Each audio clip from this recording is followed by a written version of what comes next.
once again to Richard's Toy Room. Today we're doing another model kit review and build. Don't blink because you might miss it. This type of car model kit, I am totally not into. I don't like the NASCAR kits. I don't like racing kits. I usually just like classic cars for the most part. And 1/25th scale is my favorite scale, and I like to build them stock. So I'll tell you what happened and the story behind this one.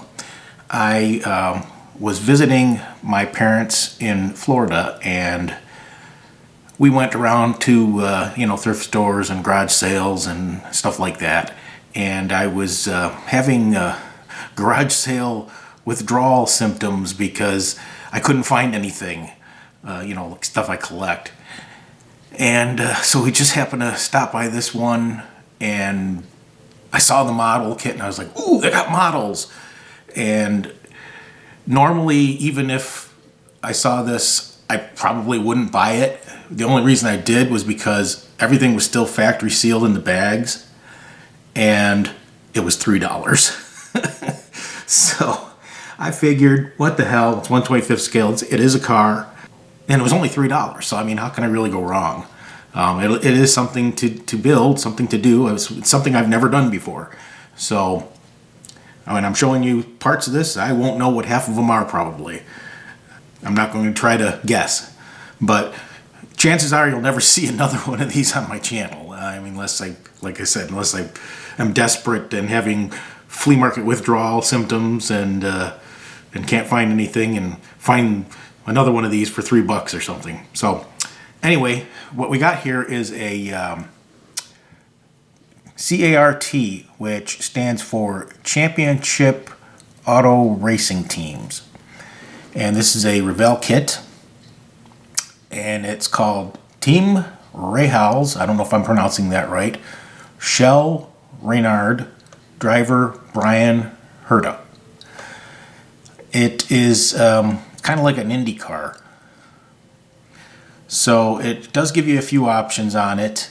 I was looking through it earlier. This is an older model, and it's also a weird box. But it says it's from 1999. It was made in the USA. So I guess that was before they started shipping everything off to China. It's only got 56 pieces in it, and basically some tires and decals. So, here's a side of the box and the other side of the box. I couldn't quite figure out, somebody had opened it and taped it shut on the sides, on the ends, like this. So both ends are kind of done, but I think it was supposed to be opened like this, with these flaps still glued to the side. Kind of like a hinged box, because that's the way it's kind of constructed there. So I think they just opened it the wrong way to begin with. So let's get this out of the way.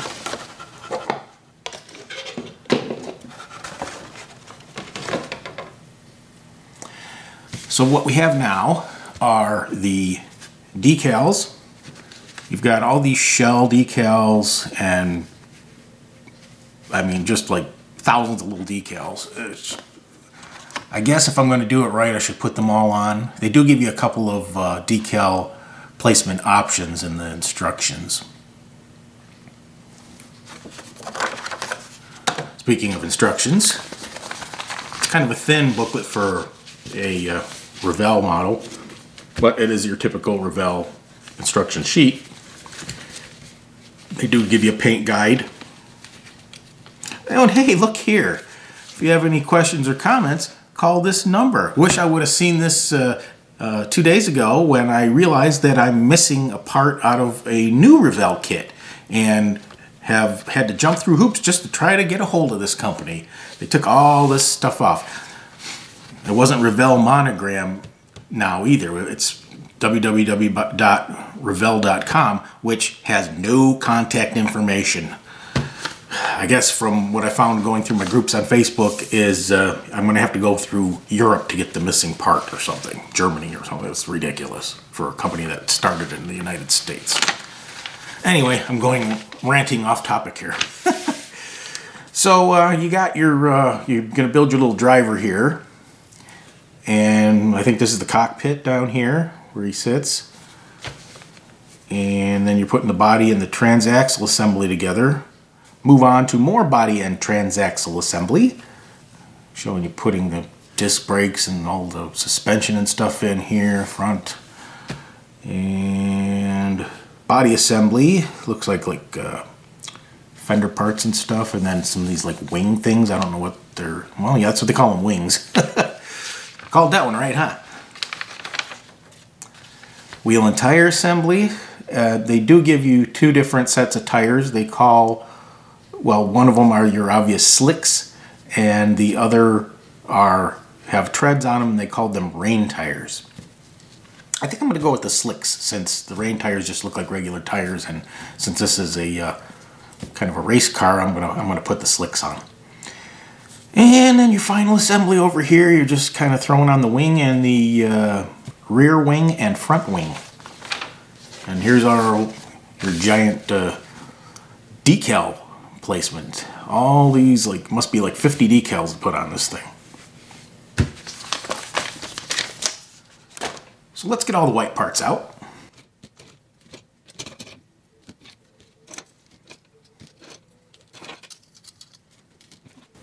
Before we do that, here's the two little clear parts. I think there's just two. You got I think that's a visor for the driver, and then the little tiny windshield. Leave them in the bag for now. So yeah, this is all the white parts. It looks like a lot, but it's really not. So why don't we just take a look at each one of these. So you got your pretty much your entire man here, it looks like. And then this one piece, it's like the belly pan. And here's the main fuselage, or whatever you want to call it, the main body.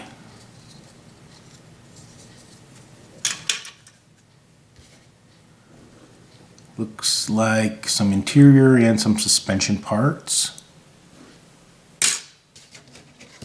There's like your front wing, your rear wing. It looks like they give you two different wings here. Not sure what the difference is. I didn't notice that in the instructions. So, unless that's supposed to put both those parts together, maybe. I'm not 100% sure. Here's those side wings.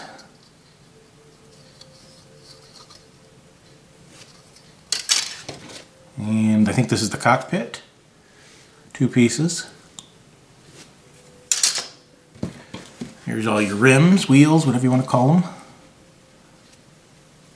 And it looks like there's, not sure what those other little parts are on there. There's a couple small parts in between there. And looks like some body parts. I'm not sure what they are. Last tree. I see some brake drums, some maybe some fenders or wheel covers, whatever you want to call them, and some suspension parts.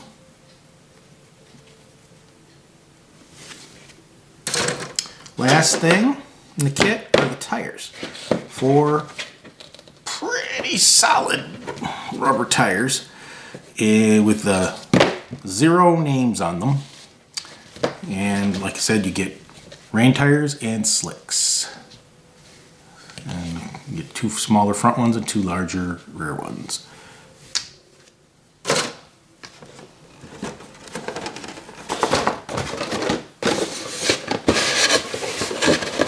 And that's everything in the kit.